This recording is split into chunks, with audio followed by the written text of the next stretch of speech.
The rain came down like a punishment from heaven itself. Seren Whitmore pressed her back against the crumbling stone wall of an abandoned shepherd's hut, her traveling cloak soaked through to her chemise beneath. Lightning split the sky, illuminating the empty moorland in harsh white flashes, and thunder rolled across the hills with a violence that vibrated through her very bones. She was going to die out here. The thought arrived with strange calm, almost like relief. After everything that had happened in the last 12 hours, perhaps dying in a storm on the Yorkshire moors was simply the universe completing what it had started. 23 years old, unmarried, ruined, and now, apparently, about to freeze to death in the middle of nowhere. Her mind drifted back to that morning, when everything had still made sense, when she had still been Miss Seren Whitmore, respectable daughter of a respectable family, engaged to Lord Bertram Huxley, the third son of the Earl of Crestwood. The memory surfaced like bile. Bertram's study, the door slightly ajar, his voice and another voice beneath it, softer, feminine, laughing. Serene had pushed the door open without thinking. Bertram with Lady Venetia Croft in his lap, his hands where they should never have been, both of them looking up at Seren with expressions that held no shame whatsoever, only irritation at being interrupted. "Do knock next time, darling," Bertram had said casually. "Venetia and I were just discussing arrangements." "Arrangements," Seren had repeated. "For after we're married, of course. Surely you didn't think I'd give up my amusements simply because I'm taking a wife." Something inside Seren had broken, not her heart. Something else. Something that had been holding her in place her entire life. She had removed her engagement ring and placed it on his desk. "Then I'm afraid there won't be a wedding." Bertram's face had transformed from amusement to fury. He'd advanced on her with a coldness she had never seen before. "You think you can refuse me? I am the best offer you will ever receive. Without me, you are nothing. Then I shall be nothing with dignity." The slap had sent her reeling. She'd tasted blood, felt the sting across her cheek. "Get out," he'd snarled. "I'll make sure every drawing room in England knows what you are." And just like that, Seren Whitmore had become homeless. She couldn't return to her family's estate. Her father would have forced her back into the engagement. So she had taken the small amount of money in her reticule, boarded a mail coach heading north, and fled. Now here she was, soaked, frozen, lost on the moors with the storm showing no signs of abating. The hut offered no real shelter. The roof had collapsed years ago. The wind cut through the gaps like knives. "Just close your eyes," a treacherous voice whispered. "Just rest for a moment." She knew what that meant. Closing her eyes in this cold meant never opening them again. A flash of lightning illuminated the moorland road below. Lights, carriage lights, swaying through the darkness. Someone was traveling through this storm. Seren pushed herself upright, her frozen limbs screaming in protest. If she could reach the road, perhaps. But even as she stumbled forward, a warning whispered in her mind. Who travels these moors at night in a storm like this? What kind of person would stop for a bedraggled woman alone in the darkness? The carriage lights drew closer. She could hear the thunder of hooves now. She had seconds to decide. Hide, and likely die of exposure before morning, or step into the road and take her chances. Lightning flashed again, black lacquered wood, 4 horses, a crest on the door. Nobility. The carriage was almost upon her. Seren made her choice. She stumbled into the road, just as the carriage thundered past. For one horrible moment, Seren thought they hadn't seen her, that she would be left standing in the mud while the lights disappeared into the storm. But then she heard it. The driver's shout, the scream of horses being reined in hard. The carriage skidded to a halt some 30 yards ahead. A figure emerged from the carriage door, tall, broad-shouldered, moving toward her with purpose despite the howling wind. "Are you injured?" The voice cut through the storm, deep, commanding. Seren tried to speak, but her frozen jaw wouldn't cooperate. The figure reached her. Lightning flashed, and she saw his face, younger than she expected. Early 30s. Dark hair plastered to his forehead, sharp features, eyes that evaluated her with unsettling intensity. Good God. His voice lost some of its coldness. "How long have you been out here?" "I don't know." "Can you walk?" She nodded. "Then come, quickly." He shrugged off his greatcoat and wrapped it around her shoulders. The wool was warm from his body. "My estate is 20 minutes from here. I can't impose on a stranger. You can die of exposure, or you can accept help. Those are your options." His tone left no room for argument. "I am Draven Alcott. Whatever else I may be, I am not in the habit of leaving women to freeze to death. Draven Alcott, the Duke of Thornwood, one of the wealthiest men in England, known for his reclusiveness, his sharp tongue, and his absolute refusal to participate in society. Your Grace," Seren managed. Something flickered across his face. "You know me? By reputation only. Ah, then you know I'm a monster who devours innocent maidens for breakfast." He gestured toward the carriage. "Now, unless you have a pressing appointment elsewhere on the moors, might I suggest we continue this conversation somewhere drier?" Seren stared at him, this dark stranger with his sardonic words and unexpected coat of kindness. Every instinct screamed that this was improper, dangerous, but her reputation was already in tatters, and the alternative was death. "Very well," she whispered. The interior was warm. A small brazier glowed in one corner. Seren collapsed onto the velvet seat, shaking violently. In the dim light, the Duke studied her. "You're not dressed for traveling." "No. And that bruise on your face is fresh." Seren's hand flew to her cheek. "You're running from something," he continued.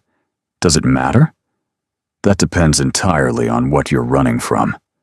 Seren looked at this stranger who had pulled her from the storm. "I'm no one," she said quietly. "Absolutely no one at all." The Duke regarded her for a long moment. Then, unexpectedly, he smiled. "How intriguing. In my experience, people who claim to be no one are usually the most interesting of all." The carriage rattled on through the storm. Thornwood Manor emerged from the darkness, like something out of a Gothic novel. Towers and turrets, endless windows glowing with candlelight, ivy crawling up stone walls older than the country itself. "Welcome to Thornwood," the Duke said dryly. "Try not to look so horrified." The next hour passed in a blur. Seren was whisked inside by an efficient housekeeper named Mrs. Bridger, stripped of her ruined clothes, and deposited in a steaming bath. Clean nightclothes appeared. A room was prepared. A tray arrived bearing hot soup and tea. She fell asleep before she could process the day's events. Morning arrived gray and drizzling. A knock at the door made her sit up. "His Grace requests the pleasure of your company for breakfast," Mrs. Bridger announced, carrying a bundle of fabric. "This dress belonged to His Grace's late sister." Late sister. Another piece of the puzzle. The breakfast room was bright despite the weather. The Duke was already seated, newspaper in hand. He looked different in daylight, less forbidding, also exhausted, shadows beneath his eyes. "Miss Whitmore, I trust you slept well." "Very well. Your hospitality has been more than generous." "My hospitality has been basic decency." He folded the newspaper. "Now, I believe we have matters to discuss." Seren's stomach clenched. "Let me be direct. You arrived last night in considerable distress, bearing marks of violence with no escort. You are clearly well-born and clearly fleeing something. Before I can assist you, I need the truth." "I was engaged," Seren heard herself say, "until yesterday. I discovered my fiancé in a compromising position. When I ended the engagement, He made his displeasure clear. The Duke's expression didn't change, but something hardened in his eyes. He struck you. Yes. And cast you out. Yes. Lord Huxley. The Duke's voice turned to ice. Bertram Huxley? You know him? I know of him. The man is a scoundrel. You're well rid of him. Perhaps. But being well rid of him doesn't change my situation. I have no money. No connections. My reputation is destroyed. I have a proposition for you, Miss Whitmore, one that may benefit us both. Everything in Saren went still. What kind of proposition? The respectable kind. His lips quirked. Are you aware why I am considered the most unmarriageable duke in England? I've heard rumors. Allow me to provide facts. 3 years ago I was engaged to Lady Rowena Ashworth.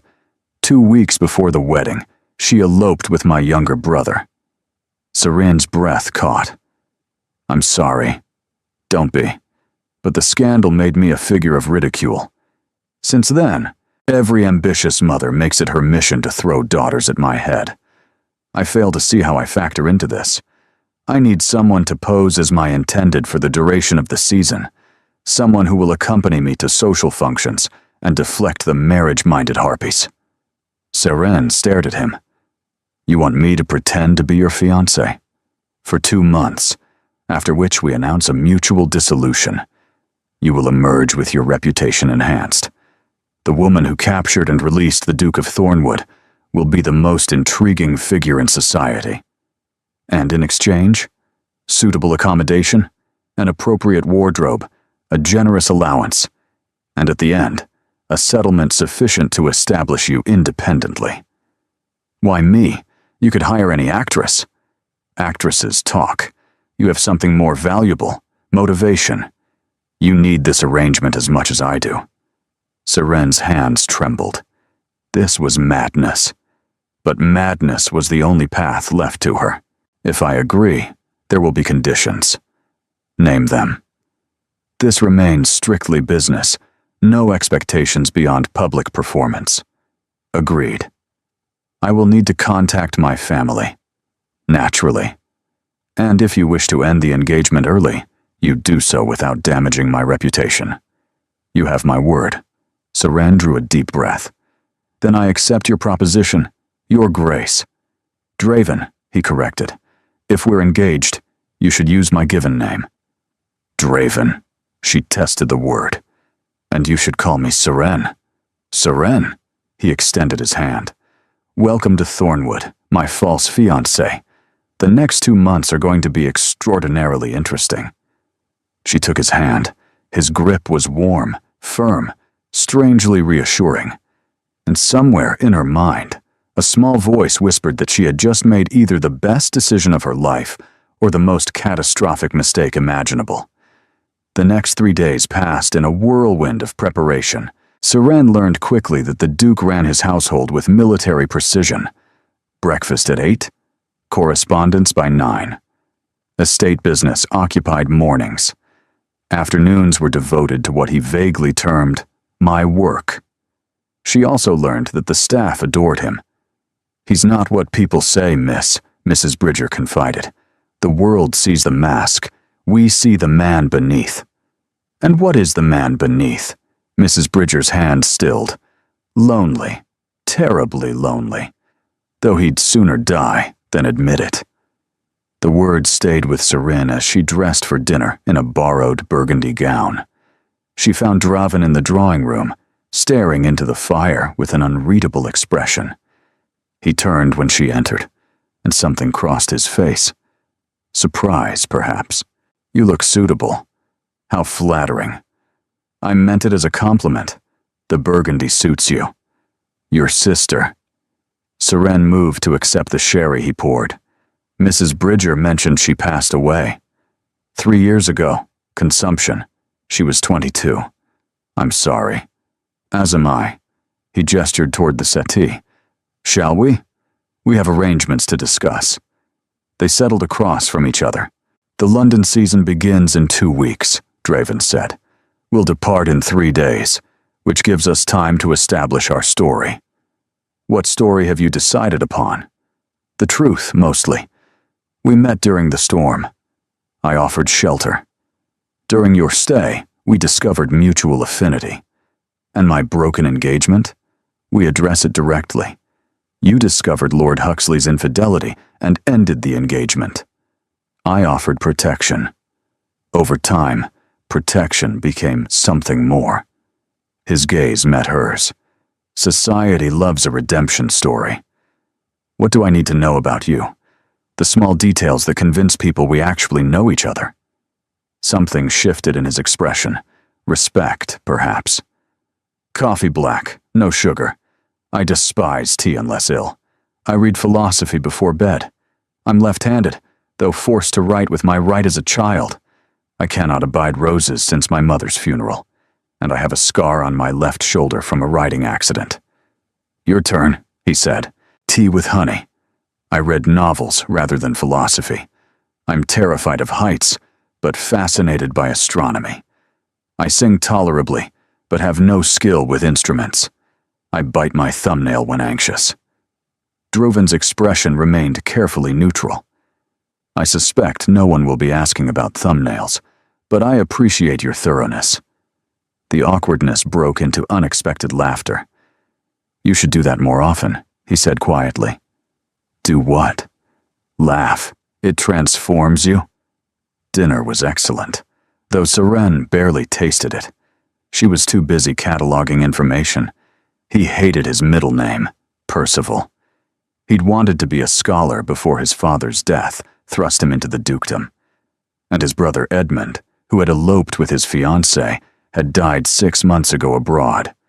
Neither he nor the former Lady Rowena had attempted contact before the death. You don't speak of him, Seren observed. There's nothing to say. Edmund made his choices. There was pain beneath the coldness, deep, old pain. As they parted for the evening, Seren caught him glancing at a portrait in the corridor. 2 young boys, arms around each other's shoulders, grinning with identical mischief. The brother he remembered from childhood. The stranger his brother had become. London arrived like an assault on the senses.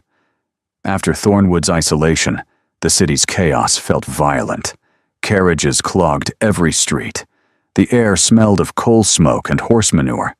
Their first test came sooner than expected. The Marchioness of Pemberton is hosting a ball tomorrow evening, Draven announced at breakfast. Tomorrow? We've barely settled in. Lady Pemberton is the worst gossip in London. Whatever she witnesses will be repeated everywhere by week's end. The next 24 hours passed in a blur. A modiste arrived, a hairdresser, a jeweler with pieces from the Thornwood collection. The sapphires, I think, Draven said, studying her in the gold gown. They'll complement your eyes. My eyes are gray, with hints of blue. Trust me. That evening, standing before the mirror, Seren barely recognized herself. Elegant, confident. The illusion was almost convincing. You look terrified, Draven observed when she descended. I am terrified. Good. Terror keeps one sharp. He offered his arm. Remember, you're about to become the most talked about woman in London. The Pemberton ballroom was a crush of humanity. Everywhere, eyes turned to watch as the Duke of Thornwood entered with an unknown woman. The whispers started immediately. Who is she? Is that a Thornwood sapphire? Draven guided her through the crowd, his hand covering hers on his arm. Breathe, he murmured. You're doing beautifully. A formidable woman in purple silk descended upon them. Thornwood, you actually came, and with a guest. Lady Pemberton, may I present Miss Seren Whitmore, my fiancée? The word dropped like a stone into still water. Gasps, whispers, fans raised to hide moving lips. Your fiancée, Lady Pemberton repeated. How extraordinary. Miss Whitmore proved persuasive, Draven said. Seren felt 100 gazes pressing upon her, but she smiled. His grace is too modest. I merely suggested perpetual bachelorhood seemed lonely. He agreed. Lady Pemberton laughed. Wit as well as beauty. You've chosen well, Thornwood. The next hour was an endless parade of introductions and barely concealed interrogations. "You're a natural," Draven murmured during a brief respite. "I'm an excellent liar. In society, it's a survival skill." Then the music changed. "We should dance," he said. "It's expected." "I thought you despised dancing." "I despise dancing with simpering debutantes. You, however, are neither." He extended his hand. "Shall we?" The waltz was intimate, his hand at her waist, their bodies closer than propriety normally allowed. "People are watching," Seren whispered. "Let them watch. They're going to wonder why a duke chose a nobody. They're going to wonder how a nobody captured a duke." His eyes met hers. "And you're not a nobody, Seren. You never were." Something fluttered beneath her ribs. Dangerous, she reminded herself. But as the music swelled, she found it increasingly difficult to remember that. 3 weeks into the season, Seren had become exactly what Draven predicted. The most talked about woman in London. Invitations flooded the townhouse. Fashion plates praised her style. Everywhere, whispers followed. The woman who captured Thornwood. The only place she could truly breathe was Thornwood House itself. She and Draven had fallen into an unexpected routine. Breakfasts together, afternoons apart. Evenings varied between public engagements and quiet hours at home. It was the quiet hours she treasured most. "You're doing it again," Draven observed one evening. "Doing what?" "Biting your thumbnail." Seren snatched her hand away. "I wasn't aware I was being observed." "I'm always observing. It's a character flaw." He set aside his papers. "What's troubling you?" "I received a letter from my sister today. Marjorie. She's 15. And she writes that my father has forbidden anyone from speaking my name. That my mother cries herself to sleep. That Lord Huxley's family is demanding reparations." Seren's voice caught. "She begged me to come home, to apologize." "And what did you tell her?" "I haven't responded. How do I explain that I can't apologize for refusing to marry a man who struck me?" "You don't explain. Not to a 15-year-old who can't understand." Draven leaned forward. "You tell her you're safe. You tell her you love her. And you tell her that sometimes doing the right thing looks wrong to everyone else. That's surprisingly wise. I have occasional moments. Don't spread it around." Despite herself, Seren laughed. "For what it's worth," he said quietly. "You made the right choice. It took courage." It didn't feel like courage. It felt like survival. Sometimes indistinguishable. "May I ask you something?" she said. "You may ask. I reserve the right not to answer. Your brother Edmund. Do you ever regret not reconciling before he died?" The silence stretched long. Then, "Every day." The word emerged rough, stripped of polish. "I tell myself I made the right choice. He betrayed me. He never apologized. But he was my brother. And I let him go without ever telling him that I forgave him." "Did you? Forgive him?" "I don't know. Some days I think I did. Other days that I'm still so angry I can barely breathe." His eyes met hers, raw and unguarded. "And now, I'll never know." Seren moved without thinking. She crossed the space and sat beside him, close enough that their shoulders nearly touched. "Forgiveness isn't a single moment," she said softly. "It's a choice we make over and over. Some days we succeed, some days we don't. That doesn't mean we've failed. It means we're human." Draven turned to look at her. "How did you become so wise?" he asked. "I'm just familiar with complicated feelings toward family." They sat in silence, the fire crackling softly. "This wasn't supposed to happen," Draven said finally. "What wasn't?" "This," he gestured between them. "Actually connecting. Is that a problem? It complicates things." "Life is complicated," he laughed, warmer than his usual sardonic chuckle. When their eyes met again, Something had shifted.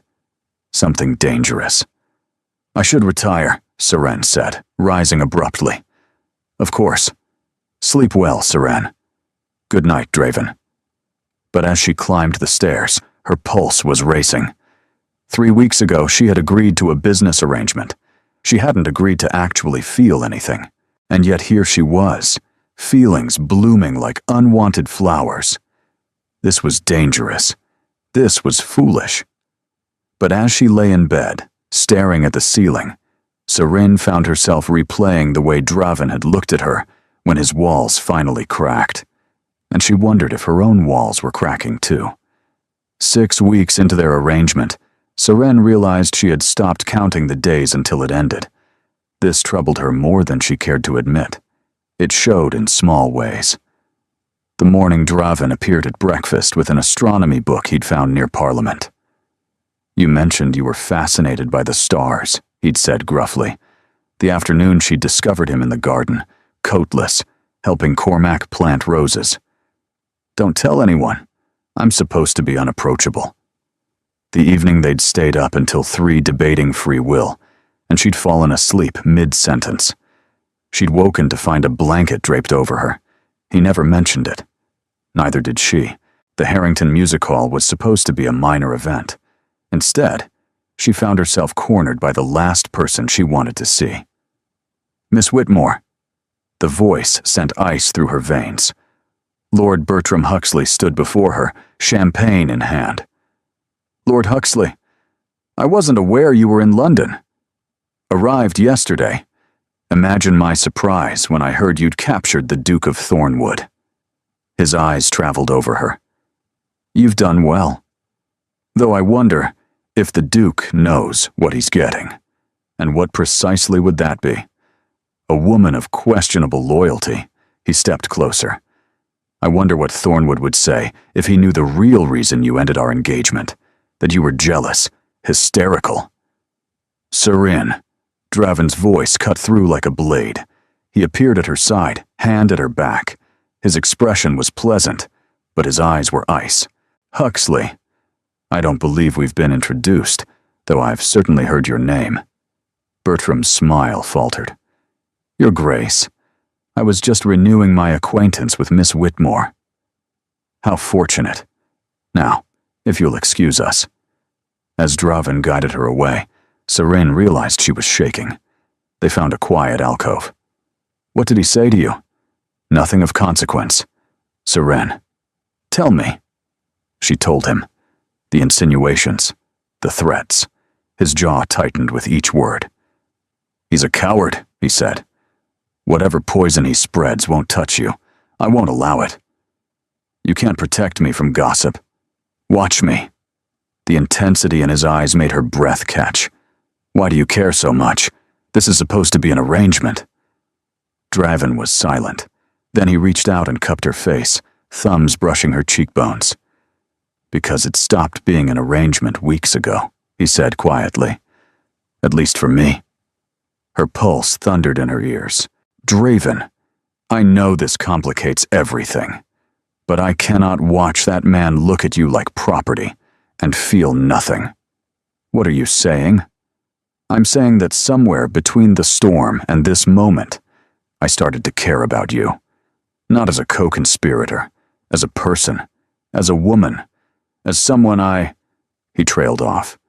We should return to the party, he said abruptly. People will notice. Draven, wait! But he was already walking away. As someone I what? The question haunted her for the rest of the evening. 3 days later, Draven took her to the opera. The performance was Verdi, passionate, tragic, entirely too resonant with her emotional state. During the interval, they remained in the box. You've been avoiding me, Draven said quietly. I've been present at every event. Physically present, emotionally absent. I've been thinking about you, about us, about wanting something I'm not supposed to have. About what happens when this ends, she said instead. It doesn't have to end. The words hung between them. What do you mean? Draven took a breath. I've spent 3 days trying to convince myself what I feel is merely fondness, gratitude for a useful alliance. His eyes met hers. I've failed spectacularly. Draven, let me finish. I know this wasn't the arrangement, but somewhere along the way, you became someone I think about when I wake, someone I look for in every room, someone whose laugh I would spend the rest of my life trying to provoke. He swallowed. I'm falling in love with you, Seren. Perhaps I've already fallen. Her chest tightened until she could barely breathe. This was everything she wanted, everything she was terrified of. I can't, she whispered. Can't what? I can't trust it. You gave me everything. How do I know what I feel is real and not just gratitude, dependency? Because I know myself. Do you? She stood, moving to the edge of the box. I thought I knew myself when I agreed to marry Bertram. It wasn't love. It was desperation and wishful thinking. I'm not Bertram. No. You're infinitely better. She turned to face him. Which is exactly why I can't risk destroying this by confusing gratitude for love. The pain in his eyes was almost unbearable. So, what are you proposing? We finish what we started. 2 more weeks. Then we dissolve the engagement and see if what we feel survives separation. Draven was silent. Then he nodded. 2 weeks, and then we'll see. When they returned home, he paused at her door. For the record, he said quietly, I already know what I feel will survive. I intend to spend the rest of my life proving I know my own heart. He pressed a kiss to her forehead. Good night, Seren. Then he was gone, and she was left with the terrifying knowledge that she had fallen in love with him too. But fear could be stronger than love, at least for now. The letter arrived 5 days before the season's end, her mother's handwriting, shaky with emotion. My dearest Seren, your father's creditors have called in all debts. We have until month's end to pay, or we lose everything. Lord Huxley has offered a solution. He will forgive all debts if you return to him. I know what I am asking. But your sister's futures hang in the balance. Please consider. Your loving mother, Seren, read it 3 times. Bertram. Always Bertram. He had waited until she believed herself safe, then struck. Not at her directly, but at her family. Return to him, or watch them destroyed. Draven found her in the morning room, letter clutched in her hands. What's happened? She handed him the letter. His expression darkened as he read. The calculating bastard. He orchestrated this. Yes. You're not actually considering going back. Silence. Seren. He knelt before her. You cannot go back to a man who struck you. Whatever debts hang over them, we can find another way. What other way? Let me pay the debts, free your family from Huxley's trap, and put them in debt to you instead? It wouldn't be a debt. It would be a gift. There's no such thing as a gift without strings. Then let me put strings on it. His eyes burned. Marry me. Truly marry me. Let me save your family and make you my wife. Everything she wanted, offered freely, and everything she feared. I can't let you save my family, only to wonder forever if I married you out of love or desperation. And if Huxley destroys your family while you're figuring that out, then that's the price of certainty. Draven stood abruptly. This is absurd. Absolutely, impossibly absurd. I would sacrifice everything to ensure that whatever I choose freely. Fear crossed his features. Then at least let me deal with Huxley. Give me 3 days. What are you going to do? Something I should have done the moment I saw that bruise on your face. He was gone before she could respond. 2 days later, Lord Bertram Huxley publicly withdrew his suit against the Whitmore family. All debts forgiven. The papers reported Lord Huxley had decided to travel abroad, perhaps several years. His departure was described as unexpected. Draven said nothing. but Seren saw the bruises on his knuckles, hastily covered with gloves. What did you do? Had a conversation. Draven. I visited Huxley at his club, informed him that if he ever again attempted to contact you or your family, I would destroy him. Financially. Personally. Completely. His voice was matter-of-fact. I also mentioned documented evidence of his treatment of you. Should it become public, his reputation would be irreparably damaged. You threatened him. I educated him about consequences. The bruises suggest the education was physical. He required emphasis. Seren stared at him. You shouldn't have done that. Your family is safe, permanently. His expression was fierce. Whatever you decide about us, Huxley can never touch them again. You freed my family so I could choose freely? Isn't that what you wanted? Tears prickled behind her eyes. You impossible man, she whispered. I prefer extraordinarily dedicated. A laugh escaped her, half-sob. The season ends tomorrow, he said quietly. I've had my solicitor prepare the settlement we agreed upon. And if I don't want the settlement? His breath caught. Then what do you want? Seren rose and crossed to where he sat. She took his hand, fingers tracing his bruised knuckles. When you went to Huxley, what were you thinking? That no one should ever make you feel afraid again. What else? That I would burn down the entire world to keep you safe. What else? He looked up at her. That I love you, and that even if you never loved me back, protecting you would still be the best thing I ever did. She sank to her knees before him. I want you, she whispered. I want mornings arguing over coffee, evenings debating philosophy. I want to make you laugh. I want to hold you when you're sad. I want a lifetime of discovering who we are together. Is that a yes? That's a yes. To everything. To you, Draven Alcott. He kissed her. Not gentle or careful. Consuming. Desperate. The release of weeks of restraint. When they broke apart, he rested his forehead against hers. Marry me. For real this time. Yes, she whispered. 1,000 times. Yes.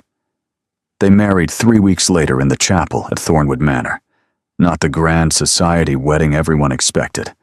Something better. Something real. Seren walked down the aisle on her father's arm, her mother weeping, her sister Marjorie serving as attendant. Draven waited at the altar, looking nervous. You came, he whispered. Did you doubt I would? I doubted my own fortune, never you. Traditional vows, spoken with trembling voices. When the vicar pronounced them, husband and wife, Draven kissed her with tenderness that made her ache. That evening, he led her to the library. I have something for you. He pressed a document into her hands. A property deed for the Whitmore family estate. I purchased it from your father's creditors months ago, he said. The debts were always going to be forgiven. Your family was never truly in danger.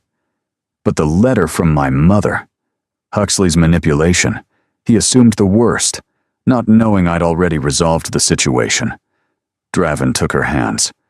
I wanted you to choose me freely. You let me agonize for days. I needed to know when you said yes, you meant it. She threw her arms around him. I love you, Draven Alcott, even when you drive me insane. Good, because I intend to drive you insane for the rest of our lives. The gardens at Thornwood Manor were in full summer bloom. Seren sat beneath the old oak tree, watching her husband teach their 3-year-old son Marcus to identify clouds. That one looks like a dragon, Marcus insisted. Definitely a dragon, Draven agreed solemnly. From her lap, baby Isolde gurgled, waving tiny fists at the light filtering through leaves. Your daughter is plotting something, Seren called. She's only mine when she's difficult. Later, after the children slept, they sat together in the library. Do you ever think about it? She asked. How different things might have been if you hadn't stopped that night. Never. Stopping was never a choice. His arm tightened around her. The moment I saw you, I knew my life was about to change. She smiled, looking around the library they'd made their own. A life built from an unlikely beginning. A love forged in a storm. Thank you, she said quietly. For what? For stopping. For taking a chance. For being stubborn enough to wait until I figured out my own heart. Thank you for figuring it out, he replied. Eventually. She laughed, and he kissed her. Outside, stars wheeled overhead as they had for centuries. Some stories begin with once upon a time. Theirs had begun with a storm, a stopped carriage, and a proposition that had seemed like madness. But madness, Serene had learned, was sometimes just another word for exactly right. Thank you for staying with us until the very end of this journey through storms and starlight, through fear and finally love. If this story touched your heart, please show your support by liking, commenting, subscribing, and sharing it with fellow lovers of romantic tales. Your support keeps our little storytelling corner alive and thriving. Stay tuned. Another emotional story is waiting for you at the end of this video. Click, listen, and let your heart be swept away once more. From the bottom of our hearts, thank you for being here.